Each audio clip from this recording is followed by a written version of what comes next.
എല്ലാവർക്കും നമസ്കാരം. ഇന്നത്തെ വീഡിയോയിലേക്ക് സ്വാഗതം. 2023 ഫെബ്രുവരി 14 ധ്രുവ് റാഡി അദ്ദേഹത്തിന്റെ ചാനലിൽ പാക്ഡ് ഫ്രൂട്ട് ജ്യൂസുകളെ കുറിച്ചിട്ട് ഒരു വീഡിയോ അപ്ലോഡ് ചെയ്യുകയുണ്ടായി. ആ ഒരു വീഡിയോയിൽ പാക്ഡ് ഫ്രൂട്ട് ജ്യൂസുകൾ കുടിക്കുന്നത് വഴി ഉണ്ടാവുന്ന അപകടങ്ങളെ കുറിച്ചിട്ടാണ് അദ്ദേഹം വിശദീകരിച്ചത്.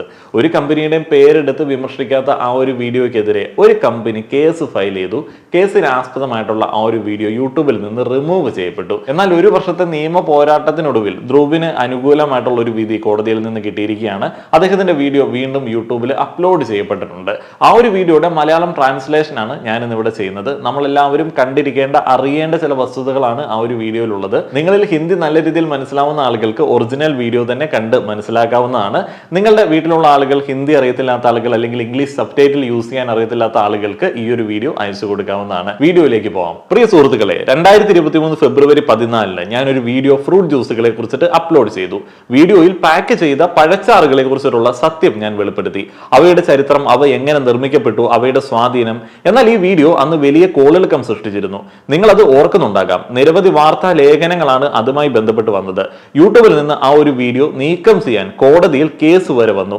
ആരോഗ്യ സംരക്ഷണവുമായി ബന്ധപ്പെട്ട വീഡിയോയ്ക്കെതിരായി ഒരു കമ്പനി കോടതിയെ സമീപിച്ചത് ഞെട്ടിക്കുന്നതായിരുന്നു. ഇത് മറ്റൊരു യൂട്യൂബർ ചെയ്തിരുന്നുവെങ്കിൽ ചിലപ്പോൾ അവർ അത് അവഗണിക്കുമായിരുന്നു. ഒരു ചെറിയ വീഡിയോയുടെ കാര്യമാണത്, പക്ഷെ ഞാനത് വിട്ടുകൊടുത്തില്ല. കോടതിയിൽ കേസ് നടത്തി. 1.5 വർഷം നീണ്ട നിയമയുദ്ധത്തിനൊടുവിൽ ന്യായം വിജയിച്ചു. ഈ വീഡിയോ വീണ്ടും അപ്ലോഡ് ചെയ്യാൻ കോടതി എന്നെ അനുവദിച്ചു. അതിനാൽ ഞാൻ ഈ വീഡിയോയുമായി തിരിച്ചെത്തുന്നു. കൂടാതെ നിങ്ങൾക്കായി എനിക്കൊരു സന്തോഷ വാർത്തയുണ്ട്. ഈ വാർത്താ ലേഖനം നോക്കൂ. ഒരു പ്രശസ്ത ജ്യൂസ് നിർമ്മാതാവ് തങ്ങളുടെ പാക്ക് ചെയ്ത ജ്യൂസുകളിലെ പഞ്ചസാരയുടെ അളവ് 21% കുറയ്ക്കാനായി തീരുമാനിച്ചിരിക്കുന്നു. പഞ്ചസാരയുടെ അളവ് കൂടുന്നതാണ് എന്റെ വീഡിയോയിലെ വിമർശനത്തിന്റെ പ്രധാന പോയിന്റ്. നമുക്കെല്ലാവർക്കും, എല്ലാ ആരോഗ്യ പ്രവർത്തകർക്കും ഇതൊരു വലിയ വിജയമാണ്. നമ്മുടെ കൂട്ടായ പ്രയത്നമാണ് ഇത് സാധ്യമാക്കിയത്. ഈ വിജയം ഇന്ത്യയുടെ കുട്ടികൾക്കായി സമർപ്പിക്കാൻ ഞാൻ ആഗ്രഹിക്കുന്നു. അവർ ഇനി മുതൽ ടിഫിനുകളിൽ ഈ പാക്ക് ചെയ്ത പഴച്ചാറുകൾ എടുക്കരുത്. ഞാൻ എന്തിനാണ് ഇപ്പോഴും ഇത് പറയുന്നത് എന്ന് നിങ്ങൾ ആലോചിക്കുന്നുണ്ടോ? കൂടുതൽ അറിയാൻ ഈ വീഡിയോ കാണുക. ഈ പാക്ഡ് ഫ്രൂട്ട് ജ്യൂസുകളെ കുറിച്ചിട്ടുള്ള സത്യം നോക്കാം. സുഹൃത്തുക്കളെ, പെപ്സി, കോള തുടങ്ങിയ ശീതള പാനീയങ്ങൾ നമ്മുടെ ആരോഗ്യത്തിന് നല്ലതല്ല. നമുക്കെല്ലാവർക്കും ഇത് ഇപ്പോൾ അറിയാം. എന്നാൽ പലപ്പോഴും അതിന് ബദലായി ആളുകൾ നിർദ്ദേശിക്കുന്നത് പാക്ഡ് പഴച്ചാറുകളാണ്. ഈ പഴച്ചാറുകൾ നിർമ്മിക്കുന്ന കമ്പനികൾ പോലും അവരുടെ ഉൽപ്പന്നങ്ങൾ ആരോഗ്യകരം എന്ന് പറഞ്ഞ് വിപണനം ചെയ്യുന്നു. നിങ്ങളുടെ പ്രതിരോധ ശേഷി വർദ്ധിപ്പിക്കുന്നതിനുള്ള ആരോഗ്യകരമായിട്ടുള്ള പാനീയമാണെന്ന് പറയുന്നു. ധാതുക്കളും വിറ്റാമിനുകളും നിറഞ്ഞതാണെന്ന് പറയുന്നു. നിങ്ങളുടെ കുട്ടിക്ക് പോഷകാഹാരം നിറച്ച ചെറിയ ടെട്രാ പാക്കുകളായി ഇതിനെ കാണണം എന്ന് പറയുന്നു. ഇത്തരത്തിൽ നിരവധി വിപണന തന്ത്രങ്ങളാണ്. ഇത് പ്രധാനമായും കുട്ടികൾക്കായി വിപണനം ചെയ്യപ്പെടുന്നു. സുഹൃത്തുക്കളെ, ഈ പാക്ഡ് ഫ്രൂട്ട് ജ്യൂസുകൾ ചില കാര്യങ്ങളിൽ കോള പോലുള്ള ശീതള പാനീയങ്ങൾ പോലെ തന്നെ നിങ്ങളുടെ ആരോഗ്യത്തിന് ഹാനികരമാണെന്ന് ഞാൻ നിങ്ങളോട് പറഞ്ഞാൽ നിങ്ങൾക്ക് എന്ത് തോന്നാം? വരൂ, ഇന്നത്തെ വീഡിയോയിൽ നമുക്ക് ഇത് നന്നായി മനസ്സിലാക്കാം. പഴങ്ങളിൽ നിന്ന് തന്നെ ആരംഭിക്കാം. പഴങ്ങൾ നമ്മുടെ ആരോഗ്യത്തിന് നല്ലതാണോ? തീർച്ചയായും, അതിൽ യാതൊരു സംശയവുമില്ല. നമ്മുടെ ദൈനംദിന ഭക്ഷണത്തിന്റെ ഒരു പ്രധാന ഭാഗമാണ് പഴങ്ങൾ. അവയിൽ വിറ്റമിനുകളും ധാതുക്കളും അടങ്ങിയിട്ടുണ്ട്. നാരുകളും ആന്റി ഓക്സിഡന്റുകളും ധാരാളം അടങ്ങിയിട്ടുണ്ട്. ക്യാൻസർ, ഹൃദ്രോഗം എന്നിവ തടയാൻ ആന്റി ഓക്സിഡന്റുകൾ നമ്മെ സഹായിക്കുന്നു. ഇതുകൂടാതെ നിങ്ങൾക്ക് പഴങ്ങളിൽ നിന്ന് ഫ്ലവനോയിഡുകൾ ലഭിക്കുന്നു. ഇത് ചെടികളുടെ ഒരുതരം പിഗ്മെന്റ് ആണ്. ഇവ കഴിക്കുന്നത് മാനസികാവസ്ഥയും മെച്ചപ്പെടുത്തുമെന്ന് ഗവേഷണങ്ങൾ കാണിക്കുന്നു. ഇതുകൂടാതെ പഴങ്ങൾ ഹൃദ്രോഗം, ക്യാൻസർ, വിഷാദം, പ്രമേഹം എന്നിവയുടെ സാധ്യത കുറയ്ക്കുമെന്ന് നിരവധി ഗവേഷണ പ്രബന്ധങ്ങൾ നമ്മോട് പറയുന്നു. എന്നാൽ മറുവശത്ത് ഗവേഷണ പ്രബന്ധങ്ങൾ മറ്റൊരു രീതിയിലാണ് പാക്ക് ചെയ്ത പഴച്ചാറുകളെ കുറിച്ചിട്ട് പറയുന്നത്.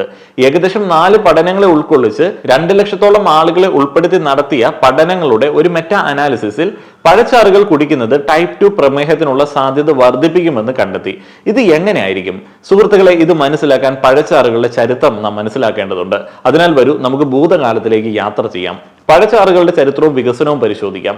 ആയുർവേദത്തിൽ പോലും നിങ്ങൾക്ക് കാണാം, മനുഷ്യർ കാലങ്ങളായി പഴച്ചാറുകൾ കഴിക്കുന്നുണ്ട്. നിങ്ങൾ ക്ഷീണിതനാണെങ്കിൽ, ക്ഷീണം അകറ്റാൻ ആഗ്രഹിക്കുന്നെങ്കിൽ നിങ്ങൾ ഫ്രഷ് ഓറഞ്ച് ജ്യൂസ് കുടിക്കണം. അതിൽ ഒരു നുള്ള് ഇന്ദുപ്പ് ചേർത്ത് കുടിക്കണമെന്ന് ആയുർവേദം പറയുന്നു. ആയുർവേദത്തിൽ പരാമർശിച്ചിരിക്കുന്ന ഋതുചര്യ എന്ന കൃതി അർത്ഥമാക്കുന്നത് ഋതുഭേദത്തിനനുസരിച്ച് ജീവിതശൈലി മാറ്റുക എന്നാണ്. വേനൽക്കാലത്ത് മാമ്പഴ ജ്യൂസ് പോലുള്ള പഴച്ചാറുകൾ കുടിക്കാൻ അത് ശുപാർശ ചെയ്യുന്നു. ബൈബിളിലെ പഴയ നിയമത്തിൽ സമാനമായി പഴച്ചാറുകളെ കുറിച്ചിട്ടുള്ള പരാമർശം നിങ്ങൾക്ക് കാണാം. മുന്തിരി നീര് ഏറെ നേരം തൊടാതെ വെച്ചാൽ അത് പുളിച്ച് വീഞ്ഞായി മാറുന്നു. പഴയ നിയമത്തിൽ വീഞ്ഞും മുന്തിരി ജ്യൂസും പ്രത്യേകം പരാമർശിക്കുന്നത് നിങ്ങൾക്ക് കാണാം. അധ്യായം 6 വാക്യങ്ങൾ 2 മുതൽ 3 വരെ ദൈവം മോശെ പ്രവാചകനോട് പറയുന്നു, ഇസ്രയേലിൽ നിന്നുള്ള ഏതെങ്കിലും പുരുഷനോ സ്ത്രീയോ ഒരു നസ്രത്ത് നേർച്ച ചെയ്യാൻ ആഗ്രഹിക്കുന്നുവെങ്കിൽ, അതായത് തങ്ങളെ തന്നെ ദൈവത്തിന് ദൈവത്തിന് സമർപ്പിക്കാൻ ആഗ്രഹിക്കുന്നുവെങ്കിൽ അവർ വീഞ്ഞ് കുടിക്കരുത്. വാസ്തവത്തിൽ ഏതെങ്കിലും പുളിപ്പിച്ച പാനീയം, വിനാഗിരി പോലും, വീഞ്ഞിൽ നിർമ്മിച്ച മുന്തിരി ജ്യൂസുകൾ, മുന്തിരിയും ഉണക്കമുന്തിരിയും പോലും അരുത്. വീഞ്ഞ്, വിനാഗിരി, മുന്തിരി ജ്യൂസ് എന്നിവയ്ക്ക് വ്യത്യസ്തമായിട്ടുള്ള ഹീബ്രു പേരുകൾ ഉണ്ടായിരുന്നു. ജോർദാനിനടുത്തുള്ള ചാവുകടലിന് ചുറ്റും ഹീബ്രു ഭാഷയിൽ ഇവ എഴുതിയ പുരാതന കയ്യെഴുത്ത് പ്രതികൾ കണ്ടെത്തിയിട്ടുണ്ട്. ഇവ 150 BC എഴുതിയതാണെന്ന് കാർബൺ ഡേറ്റിംഗിലൂടെ കണ്ടെത്തി.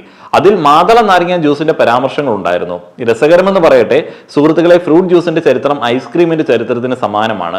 പുരാതന China, Iran, Rome, Greece, Egypt എന്നിവിടങ്ങളിൽ നിന്നുള്ള ആളുകൾ പലപ്പോഴും തേനോ പഴച്ചാറുകളോ ഉപയോഗിച്ച് ഐസ് അല്ലെങ്കിൽ മഞ്ഞിനെ മധുരമാക്കിയതായി സൂചിപ്പിക്കുന്നതിന് മതിയായ പുരാവസ്തു തെളിവുകൾ നമ്മുടെ പക്കലുണ്ട്. മഹാനായ അലക്സാണ്ടർ അത്തരം ഐസ്ക്രീമുകൾക്ക് അടിമയായിരുന്നു എന്ന് പറയപ്പെടുന്നു. എന്നാൽ ഈ സമയങ്ങളിൽ പഴച്ചാറുകൾ ഫ്രഷ് പഴച്ചാറുകൾ എന്നാണ് അർത്ഥമാക്കുന്നത്. 1750കളിൽ പഴച്ചാറുകൾ സംരക്ഷിക്കുന്നതിനുള്ള ആദ്യത്തെ ശ്രമം നടന്നു. ദീർഘദൂര യാത്രകൾ നടത്തിയ അക്കാലത്തെ ഇംഗ്ലീഷ് നാവികർ പലപ്പോഴും സ്കർവി എന്നറിയപ്പെടുന്ന ഒരു രോഗത്തെ അഭിമുഖീകരിച്ചിരുന്നു. വൈറ്റമിൻ സിയുടെ കുറവ് മൂലമാണ് സ്കർവി ഉണ്ടാവുന്നത്. വിറ്റമിൻ സി കണ്ടെത്തുന്നതിന് ഏകദേശം 180 വർഷങ്ങൾക്ക് മുൻപായിരുന്നു ഇത്. എന്നാൽ ഓറഞ്ചും നാരങ്ങയും കഴിച്ചാൽ സ്കർവി തടയാൻ കഴിയുമെന്ന് ഡോക്ടർ ജെയിംസ് ലിൻഡിന്റെ പരീക്ഷണങ്ങൾ കണ്ടെത്തി. അതിനാൽ നാവികർക്ക് നാരങ്ങ നീരും ഓറഞ്ച് നീരും നൽകണമെന്ന് ഇംഗ്ലണ്ടിലെ രാജകീയ നാവികസേന നിർബന്ധം വെച്ചു. പക്ഷെ ജ്യൂസുകൾ സംരക്ഷിക്കുന്നതായിരുന്നു പ്രശ്നം. മാസങ്ങൾ നീണ്ട യാത്രയിൽ അവ നശിക്കും. റമ്മ്, വെള്ളം, പഞ്ചസാര എന്നിവ ചേർത്ത് പഴച്ചാറുകൾ സംരക്ഷിക്കാൻ കഴിയുമെന്ന് ചിലർ ശ്രദ്ധിച്ചു. സുഹൃത്തുക്കളെ, ഫ്രൂട്ട് ജ്യൂസ്, റമ്മ്, വെള്ളം, പഞ്ചസാര എന്നിവയുടെ ഈ ഒരു കോമ്പിനേഷൻ നിങ്ങൾക്ക് ഇന്നും കണ്ടെത്താനാകുന്ന ഒരു ജനപ്രിയ കോക്ടെയിലാണ്. ഇത് ഡാക്കറി എന്നറിയപ്പെടുന്നു. പിന്നീട് 1867 ലോക്കോൺ റോസ് എന്ന മനുഷ്യൻ ഫ്രൂട്ട് ജ്യൂസ് സംരക്ഷിക്കാൻ റമ്മും വെള്ളവും യഥാർത്ഥത്തിൽ ആവശ്യമില്ലെന്ന് മനസ്സിലാക്കി. പഞ്ചസാരയ്ക്ക് മാത്രമേ ഇത് നന്നായി ചെയ്യാൻ കഴിയൂ എന്ന് മനസ്സിലാക്കി. സുഹൃത്തുക്കളെ, ഇത് ലോകത്തിലെ ആദ്യത്തെ വാണിജ്യ ഫ്രൂട്ട് കോൺസെൻട്രേറ്റിന്റെ കണ്ടെത്തലായിരുന്നു. പഴച്ചാറുകൾ പഞ്ചസാര ചേർത്ത് സൂക്ഷിക്കുന്ന ആദ്യ ബ്രാൻഡഡ് കുപ്പി ജ്യൂസ് ഉടനെ വിപണിയിൽ വന്നു. ലോക്കോൺ റോസ് തന്റെ ഫാക്ടറി ഇതിനായി സ്ഥാപിച്ചു. കപ്പലുകളിലെ നാവികർക്കായി റോസ് ലൈം ജ്യൂസ് ഉൽപ്പാദിപ്പിച്ചു. അത് കുപ്പിയിലാക്കി ആകർഷകമായ ലേബൽ ചെയ്തു. നാവികർക്ക് അങ്ങനെ ഒരു മരുന്നായി. ഈ സമയത്ത് അമേരിക്കയിൽ മറ്റൊരാൾ ഉണ്ടായിരുന്നു, തോമസ് വെൽസ്. പള്ളിയിൽ ഒരു പ്രാസംഗികനായിരുന്നു അദ്ദേഹം. മുസ്ലിങ്ങളെ പോലെ ക്രിസ്ത്യാനികളും ജൂതന്മാരും വീഞ്ഞ് കുടിക്കുന്നത് പാപമായി കണക്കാക്കുന്നില്ല ഇപ്പോഴും. വാസ്തവത്തിൽ അപ്പവും വീഞ്ഞും അവരുടെ ആചാരങ്ങളുടെ ഭാഗമാണ്. എന്നാൽ തോമസ് വെൽസ് ഒരു ബദൽ പ്രസ്ഥാനം ആരംഭിച്ചു. മദ്യപാനം നിർത്തണമെന്ന് അയാൾ തന്റെ ആട്ടിൻകൂട്ടത്തോട് പറഞ്ഞു. മദ്യപാനം ആരോഗ്യത്തിന് ഹാനികരമാണ്. ഏറ്റവും പുതിയ ഗവേഷണത്തിൽ ചെറിയ അളവിൽ മദ്യം പോലും ഒരാളുടെ ആരോഗ്യത്തിന് ഗുണകരമല്ല എന്ന് തെളിഞ്ഞിട്ടുണ്ടല്ലോ. ദിവസം ഒരു ഗ്ലാസ് വൈൻ കുടിക്കുന്നത് ആരോഗ്യത്തിന് നല്ലതാണെന്ന് പല രാജ്യങ്ങളും നേരത്തെ മാർഗനിർദ്ദേശങ്ങൾ പുറപ്പെടുവിച്ചിരുന്നു. എന്നാൽ ഈ രാജ്യങ്ങളിൽ പലതും തങ്ങളുടെ മാർഗനിർദ്ദേശങ്ങൾ പുതുക്കിയിട്ടുണ്ട്. ഈ ലേഖനം നോക്കൂ. കനേഡിയൻ മാർഗനിർദ്ദേശങ്ങൾ അനുസരിച്ച് ചെറിയ അളവിൽ പോലും മദ്യം നിങ്ങൾക്ക് ആരോഗ്യകരമല്ല. തോമസ് വെൽസിലേക്ക് തിരികെ വരാം. തോമസ് ക്രിസ്ത്യാനികളോട് പറഞ്ഞു, വീഞ്ഞ് കുടിക്കുന്നത് നിർത്തി പകരം പുളിപ്പില്ലാത്ത വീഞ്ഞ്, അടിസ്ഥാനപരമായി മുന്തിരി ജ്യൂസ് കുടിക്കണം. പല സഭകളും തോമസിനോട് യോജിക്കുകയും ക്രിസ്ത്യാനികളുടെ ഒരു നോൺ ആൽക്കഹോളിക് കമ്മ്യൂണിറ്റി രൂപീകരിക്കുകയും ചെയ്തു. വാസ്തവത്തിൽ ക്രിസ്ത്യൻ സമൂഹത്തിന് പുറത്തു പോലും ചില അമേരിക്കക്കാർ മുന്തിരി ജ്യൂസ് അത്യധികം ആസ്വദിച്ചു. അതുകൊണ്ടാണ് തോമസ് വെൽസ് താമസിക്കുന്ന സ്ഥലം വെസ്റ്റ്ഫീൽഡ് ഇപ്പോൾ ലോകത്തിന് മുന്തിരി ജ്യൂസ് തലസ്ഥാനം എന്ന് അറിയപ്പെടുന്നത്. അമേരിക്കൻ ഫ്രൂട്ട് ജ്യൂസ് വ്യവസായം ഇവിടെ നിന്നാണ് ആരംഭിച്ചത്. പഴച്ചാറുകൾ കൂടുതൽ നേരം സൂക്ഷിക്കാൻ തോമസ് വെൽസ് ഒരു പുതിയ രീതി ഉപയോഗിക്കാൻ തുടങ്ങി. പാസ്ചറൈസേഷൻ ആയിരുന്നു ഈ പുതിയ രീതി. നിങ്ങൾ അതിനെക്കുറിച്ച് സ്കൂളിൽ പഠിച്ചിട്ടുണ്ട്. നമ്മൾ പാലും മറ്റും പാസ്ചറൈസ് ചെയ്യാറുണ്ട്. ബാക്ടീരിയകളെയും വൈറസുകളെയും കൊല്ലാൻ താപം ഉപയോഗിക്കുക എന്നതാണ് ഇതിന്റെ അടിസ്ഥാന തത്വം. മുന്തിരി ജ്യൂസ് കൂടാതെ ഓറഞ്ച് ജ്യൂസും പാസ്ചറൈസ് ചെയ്തിരുന്നു അന്ന്. ഓറഞ്ച് കൃഷി ചെയ്യുന്ന കർഷകർ കണ്ടത് അവ സംഭരിക്കുന്നതിന് മതിയായ സ്ഥലമില്ലാതെ ലഭ്യത വളരെ കൂടുതലാണെങ്കിൽ അധികമുള്ള ഓറഞ്ചിൽ നിന്ന് ജ്യൂസ് ഉണ്ടാക്കുകയും അത് വളരെ കാലം സൂക്ഷിക്കാൻ കഴിയുന്നതിന് വേണ്ടി പാസ്ചറൈസ് ചെയ്യുകയും ചെയ്യാം. ഈ സമയത്ത് ഫ്രഷ് ഫ്രൂട്ട് ജ്യൂസ് ബിസിനസിനേക്കാൾ മികച്ചത് പാക്ഡ് ഫ്രൂട്ട് ജ്യൂസ് ബിസിനസ് ചെയ്യുകയായിരുന്നു. തുടർന്ന് പുതിയ പഴച്ചാറുകൾ പ്രോത്സാഹിപ്പിക്കുന്ന ഒരു കണ്ടുപിടുത്തം കഥയിൽ വന്നു. സംസ്കരിക്കാത്ത പഴച്ചാറുകളുടെ പ്രചാരകനായ നോർമൻ വാക്കറാണ് ആദ്യത്തെ ജ്യൂസർ കണ്ടുപിടിച്ചത്. ആദ്യമായി പഴങ്ങളും പച്ചക്കറികളും ഗ്രേറ്റ് ചെയ്യാനും പിഴിഞ്ഞെടുക്കാനും ഫ്രഷ് ജ്യൂസുകൾ ഒഴിച്ചെടുക്കാനും ഒരു യന്ത്രം അദ്ദേഹം സൃഷ്ടിച്ചു. 19ാം നൂറ്റാണ്ടിന്റെ തുടക്കത്തിലായിരുന്നു ഇത്. നോർമൽ കാലിഫോർണിയയിൽ പോയി ഒരു ജ്യൂസ് ബാർ തുടങ്ങി. തന്റെ ജീവിതകാലം മുഴുവൻ അദ്ദേഹം സംസ്കരിക്കാത്ത ഭക്ഷണങ്ങളും പുതിയ ജ്യൂസുകളും പ്രോത്സാഹിപ്പിച്ചു. അദ്ദേഹം 12ഓളം പുസ്തകങ്ങൾ എഴുതി 99 വയസ്സ് വരെ ജീവിക്കുകയും ചെയ്തു. വയസ്സ് പരാമർശിക്കേണ്ടത് പ്രധാനമാണ്, കാരണം അക്കാലത്ത് ഇത്രയും നീണ്ട ജീവിതം, ആയുർദൈർഘ്യം സാധാരണമായിരുന്നില്ല. ഒരുപക്ഷെ അദ്ദേഹത്തിന്റെ ആരോഗ്യകരമായിട്ടുള്ള ജീവിത ശൈലി കൊണ്ടായിരിക്കാം ഇത്. ക്രെഡിറ്റ് ആ ഒരു ശൈലിക്ക് തന്നെ കൊടുക്കേണ്ടി വരും. 1950കളുടെ അവസാനത്തിൽ ആദ്യത്തെ അരയ്ക്കുന്ന ജ്യൂസർ കണ്ടുപിടിച്ചു, ചാമ്പ്യൻ ജ്യൂസർ. ഈ കണ്ടുപിടുത്തങ്ങൾക്ക് ശേഷം പഴച്ചാറുകൾ വേർതിരിച്ചെടുക്കുന്നതിനുള്ള യന്ത്രങ്ങൾ കൂടുതൽ ഒതുക്കമുള്ളതും സൗകര്യപ്രദവും മൊബൈലുമായി തീർന്നു. ആളുകൾക്ക് അവരുടെ വീടുകളിലേക്ക് ഈ മെഷീനുകൾ വാങ്ങാമെന്ന് ഇതിനർത്ഥം. കോൾഡ് പ്രസ് ജ്യൂസറുകളുടെയും സെൻട്രിഫ്യൂഗൽ ജ്യൂസറുകളുടെയും കാര്യക്ഷമത പലപ്പോഴും ചർച്ച ചെയ്യപ്പെടുന്നു. കാരണം സെൻട്രിഫ്യൂഗൽ ജ്യൂസറുകൾ ജ്യൂസ് നന്നായി വേർതിരിച്ചെടുക്കുന്നില്ല. ചൂടും ഓക്സിഡേഷനും കാരണം പഴങ്ങളുടെ എൻസൈമുകളും പോഷകങ്ങളും കുറയുന്നു. പക്ഷെ ഇത് തെളിയിക്കുന്ന ശാസ്ത്രീയ തെളിവുകളൊന്നുമില്ല. സെൻട്രിഫ്യൂഗൽ ജ്യൂസറുകളിലെ താപനില അത്ര ഉയർന്നതല്ല എന്നതിനാൽ പോഷകാഹാരത്തിന്റെ കാര്യത്തിൽ തണുത്ത അമർത്തുന്ന ജ്യൂസറുകളിൽ നിന്നും വലിയ കാര്യമായിട്ടുള്ള വ്യത്യാസമില്ല. ഇത് ഏകദേശം സമാനമാണെന്ന് ഗവേഷണം പറയുന്നു. കാരണം ആത്യന്തികമായി രണ്ടും ഫ്രഷ് പഴച്ചാറുകൾ ഉൽപ്പാദിപ്പിക്കുന്നു. 1963 പാക്ക് ചെയ്ത ജ്യൂസുകളുടെ കഥയിൽ വഴിത്തിരിവായത് സ്വീഡിഷ് കമ്പനിയായ ടെട്രാ പാക്ക് അവരുടെ ടെട്രാ ബ്രിക് പാക്കറ്റ് അവതരിപ്പിച്ചപ്പോഴാണ്. ശരിയാണ് സുഹൃത്തുക്കളെ, കമ്പനിയുടെ പേര് ടെട്രാ പാക്ക് എന്നായിരുന്നു. ഇന്ന് നമ്മൾ ഇത്തരത്തിലുള്ള പാക്കറ്റുകളെ മുഴുവനായി ടെട്രാ പാക്കുകൾ എന്ന് വിളിക്കുന്നു. ടെട്രാ പാക്ക് ലോകമെമ്പാടും വളരെ ജനപ്രിയമാണ്. സ്വീഡിഷ് വ്യവസായിയായ റൂബൻ റൗസിംഗ് ആയിരുന്നു ഈ കമ്പനിയുടെ ഉടമ. പഴച്ചാറുകളുടെ ചരിത്രം ഇതോടെ എന്നേക്കുമായി മാറി. മാസങ്ങളോളം പഴച്ചാറുകൾ സംഭരിക്കാൻ മാത്രമല്ല, അത് ഇപ്പോൾ ദൂരെയുള്ള പ്രദേശങ്ങളിലേക്ക് കൊണ്ടുപോകാനും അത്തരം ഒരു സൗകര്യപ്രദമായ പാക്കേജിൽ എത്തിക്കാനും കഴിഞ്ഞു. ആളുകൾക്ക് പാക്കറ്റിൽ നിന്ന് നേരിട്ട് ഒരു സ്ട്രോ ഉപയോഗിച്ച് കുടിക്കാൻ കഴിയുന്ന രീതിയിൽ ഇത് വിൽക്കാൻ കഴിയും. അത്രയും സൗകര്യപ്രദവും ചെലവ് കുറഞ്ഞതുമായ ഒരു പ്രക്രിയ ആയതിനാൽ എല്ലാവരും ഇപ്പോൾ ടെട്രാ പാക്കുകൾ ഉപയോഗിക്കുന്നു. എന്നാൽ ഇന്ന് ഈ ടെട്രാ പാക്കുകളിൽ ഏതുതരം ജ്യൂസ് ആണ് നമ്മൾ കാണുന്നത്? വരൂ, ഇന്ത്യയിൽ വിൽക്കുന്ന ഒരു സാധാരണ ജനപ്രിയ ബ്രാൻഡ് നോക്കാം. അതിന്റെ പുറകിൽ അച്ചടിച്ചിരിക്കുന്ന ചേരുവകളുടെ ലിസ്റ്റ് നമുക്ക് മനസ്സിലാക്കാം. നിരവധി പോഷകങ്ങൾ ഇവിടെ പട്ടികപ്പെടുത്തിയിട്ടുണ്ട്. രണ്ടാമത്തെ നിര 100 മില്ലി ജ്യൂസിന്റെ പോഷക മൂല്യത്തിനാണ്. മൂന്നാമത്തെ കോളം RDA ശതമാനത്തിന് വേണ്ടിയുള്ളതാണ്, അതായത് അനുവദനീയമായ അളവ്. ശുപാർശ ചെയ്യുന്ന ഡയറ്ററി അലവൻസ്. ഇതിനർത്ഥം ഒരു ശരാശരി വ്യക്തിക്ക് അവരുടെ RDA ഈ ശതമാനം ഇതിൽ നിന്ന് ലഭിക്കുന്നു എന്നാണ്. ഇതിൽ 28 മില്ലിഗ്രാം സോഡിയം അടങ്ങിയിട്ടുണ്ട് 180 മില്ലി സെർവിംഗിൽ നിന്ന്. ഇതൊരു വ്യക്തിയുടെ ദൈനംദിന ആവശ്യത്തിന്റെ 2.5%. അടിസ്ഥാനപരമായി ഒന്നുമില്ല. മൊത്തത്തിലുള്ള ദൈനംദിന ആവശ്യം നിറവേറ്റുന്നതിനായി ആരും ദിവസവും ഇതിന്റെ 50 പാക്കറ്റുകൾ കുടിക്കാറില്ല. പൊട്ടാസ്യം, കാൽസ്യം, ഇരുമ്പ് എന്നിവയുടെ കാര്യത്തിലും ഇത് തന്നെ പറയാം. യഥാക്രമം 1.7%, 1.5%, 1%. ശുപാർശ ചെയ്യുന്ന പ്രതിദിന അലവൻസിന്റെ 75% നിറവേറ്റുന്നതിനോടൊപ്പം വിറ്റാമിൻ സിയുടെ ഗണ്യമായ അളവ് നൽകുന്നു. ഈ ജ്യൂസ് കുടിക്കുന്നതിലൂടെ വിറ്റാമിൻ സിയുടെ ദൈനംദിന ആവശ്യം നിറവേറ്റാൻ സാധിക്കുമല്ലോ, നല്ലൊരു കാര്യമാണ് എന്ന് നിങ്ങൾ ചിന്തിക്കുന്നുണ്ടാകും. ഇത് ശരിയാണെങ്കിലും വിറ്റാമിൻ സി ഇതിനകം തന്നെ പ്രകൃതിയിൽ ധാരാളമായി കാണപ്പെടുന്നു എന്നത് ശ്രദ്ധിക്കേണ്ടതാണ്.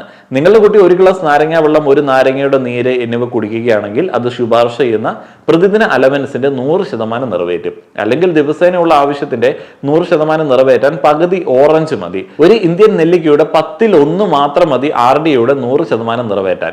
സുഹൃത്തുക്കളെ, നിങ്ങൾ 1700കളിൽ ജീവിക്കുന്നവരല്ല. നിങ്ങൾ കപ്പലുകളിൽ മാസങ്ങളോളം യാത്ര ചെയ്യുന്ന നാവികരല്ല. അങ്ങനെ ആയിരുന്നു എന്നുണ്ടെങ്കിൽ നിങ്ങളുടെ വിറ്റാമിൻ സി ആവശ്യകതകൾ നിറവേറ്റാത്തതിനാൽ നിങ്ങൾക്ക് സ്കർവി പിടിപെടാൻ സാധ്യതയുണ്ട്. ഇന്ന് വിറ്റാമിൻ സിയുടെ ആവശ്യകത നിറവേറ്റുന്നത് ഏറ്റവും എളുപ്പമുള്ള കാര്യമാണ്. അതുകൊണ്ട് ടെട്രാ പാക്കിൽ നിന്നുള്ള ഈ ജ്യൂസ് അതിന് ആവശ്യമില്ല. അതുകൊണ്ട് കുട്ടികളുടെ ആരോഗ്യത്തിനെ സഹായിക്കുന്നു ഈ പഴച്ചാറുകൾ എന്ന പരസ്യങ്ങൾ അതിശയോക്തിപരമാണ്. വിറ്റാമിൻ സി ഒഴികെയുള്ള മറ്റൊരു പോഷകവും കാര്യമായ അളവിൽ ഇതിലില്ല. അപ്പോൾ നമുക്ക് പിന്നിലെ ചേരുവകളുടെ പട്ടിക പരിശോധിക്കാം. ഇവിടെ നിങ്ങൾ ആദ്യം കണ്ടെത്തുന്നത് വെള്ളമാണ്. ഏകദേശം 10% കോൺസെൻട്രേറ്റഡ് പഴച്ചാറുകൾ, അതിൽ 10% മാത്രമാണ് ജ്യൂസ്, ബാക്കി വെള്ളം. ഇത് എങ്ങനെയാണ്? ഇതിനായി കോൺസെൻട്രേറ്റഡ് പഴച്ചാറുകൾ എന്താണ് എന്ന് മനസ്സിലാക്കേണ്ടതുണ്ട്. ഫ്രൂട്ട് ജ്യൂസ് കോൺസെൻട്രേറ്റുകൾ എന്നും ഇത് അറിയപ്പെടുന്നു. ജ്യൂസിൽ നിന്നും വെള്ളം വേർതിരിക്കുമ്പോൾ അവശേഷിക്കുന്ന ദ്രാവകമാണിത്. പഴച്ചാറുകൾ കോൺസെൻട്രേറ്റഡ് ആക്കാൻ പലപ്പോഴും ഈ കമ്പനികൾ ഫ്രഷ് ഫ്രൂട്ട് ജ്യൂസ് ചൂടാക്കുന്നു. ജ്യൂസിൽ നിന്ന് വെള്ളം ബാഷ്പീകരിക്കപ്പെടുന്നു. അവശിഷ്ടം ജ്യൂസിന്റെ സാന്ദ്രീകൃത രൂപമാണ്. ഈ ദ്രാവകം വളരെ മുറുക്കമുള്ളതും സിറപ്പ് പോലെയുമാണ്. ഫ്രൂട്ട് കോൺസെൻട്രേറ്റ് ഉണ്ടാക്കുന്നതിനുള്ള ഒരേ ഒരു മാർഗം ഇതല്ല. ഇന്ന് ഇത് ചെയ്യുന്നതിന് നിരവധി മാർഗങ്ങളുണ്ട്. ചിലർ ബാഷ്പീകരണം ഉപയോഗിക്കുന്നു, മറ്റുള്ളവർ പഴച്ചാറുകൾ പാസ്ചറൈസ് ചെയ്യുന്നു, ചിലർ അത് ഫിൽട്ടർ ചെയ്യുന്നു. എന്നാൽ ഫ്രൂട്ട് ജ്യൂസ് കോൺസെൻട്രേറ്റിന്റെ അന്തിമ ഫലം ഇതുപോലെയാണ്: കട്ടിയുള്ള സിറപ്പ് പോലെയുള്ള ദ്രാവകം. കോൺസെൻട്രേറ്റ് ഉണ്ടാക്കാൻ ഉപയോഗിക്കുന്ന രീതി ആശ്രയിച്ച് പലപ്പോഴും ഈ സാന്ദ്രത രുചി നേർപ്പിക്കുന്നു. പഴം പോലെ രുചിയില്ല, അതിനാൽ കമ്പനികൾ അതിൽ കൃത്രിമ രുചികൾ ചേർക്കുന്നു. അങ്ങനെ അത് വീണ്ടും പഴങ്ങൾ പോലെ ആസ്വാദകരമാവുന്നു. ഈ പഴച്ചാറുകൾ കണക്കനുസരിച്ച് വെള്ളത്തിൽ കലർത്തി ഈ പാക്ഡ് പഴച്ചാറുകൾ ഉണ്ടാക്കുന്നു. എന്തുകൊണ്ടാണ് ഇത് ഇത്ര സങ്കീർണമാക്കേണ്ടതെന്ന് നിങ്ങൾ ചിന്തിക്കും. ആദ്യം വെള്ളം ബാഷ്പീകരണം വഴി നീക്കണം, തുടർന്ന് വീണ്ടും ജ്യൂസ് ഉണ്ടാക്കാൻ വെള്ളം ചേർക്കണം. എന്തുകൊണ്ടാണ് അവർ ഇത് ചെയ്യുന്നത്? സുഹൃത്തുക്കളെ, ഈ കോൺസെൻട്രേറ്റ് കൂടുതൽ നേരം സൂക്ഷിക്കാൻ കഴിയുമെന്നതാണ് ഇതിന് കാരണം. ഫ്രഷ് ജ്യൂസുകളിൽ സംഭവിക്കും പോലെ ഇത് പെട്ടെന്ന് മോശമാകില്ല. അതിനാൽ കമ്പനികൾക്ക് പാക്കേജിംഗ് ചെലവുകൾ, സംഭരണ ചെലവുകൾ, ഗതാഗത ചെലവുകൾ എന്നിവയിൽ ലാഭം ഉണ്ടാക്കാൻ കഴിയും. എന്നാൽ മറുവശത്ത് ഈ കോൺസെൻട്രേറ്റിന്റെ പോരായ്മ ഇതിൽ മിക്ക പോഷകങ്ങളും ഇല്ല എന്നതാണ്. നിങ്ങൾ ഒരു ജ്യൂസ് വേർതിരിച്ചെടുക്കുന്നു, ബാഷ്പീകരണം നടത്തുന്നു, പാസ്ചറൈസേഷൻ ചെയ്യുന്നു, എന്നിട്ട് 3-4 മാസങ്ങളോളം സൂക്ഷിച്ചു വെക്കുന്നു. എങ്ങനെ അത് ആരോഗ്യകരമായി നിലനിൽക്കാനാണ്? അതുകൊണ്ടാണ് ചേരുവകളുടെ പട്ടികയിൽ നിങ്ങൾ ശ്രദ്ധിക്കുന്നത് അവസാന ഘട്ടത്തിലെ നിരാകരണം, ഫ്ലേവേഴ്സ് ചേർത്തിരിക്കുന്നു.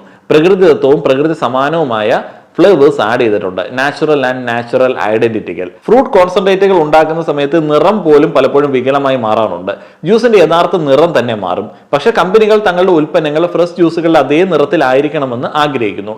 അതിനാൽ നിറങ്ങളും അതിൽ ചേർക്കുന്നു. ഈ സാഹചര്യത്തിൽ INS 160 പോലെയുള്ള നിറങ്ങൾ, ബീറ്റാ കരോട്ടിനുകൾ എന്നറിയപ്പെടുന്ന നിറങ്ങൾ ആഡ് ചെയ്യപ്പെടും. മറ്റു ചേരുവകളായ അസിഡിറ്റി റെഗുലേറ്റർ, INS 330, സ്റ്റെബിലൈസറുകൾ 466, 440 എന്നിവയും ഉൾപ്പെടുന്നു. ഇതിൽ 440 അടിസ്ഥാനപരമായി പെക്റ്റിൻ, പ്രകൃതിദത്ത പോളിസാക്രൈഡ് ആണ്.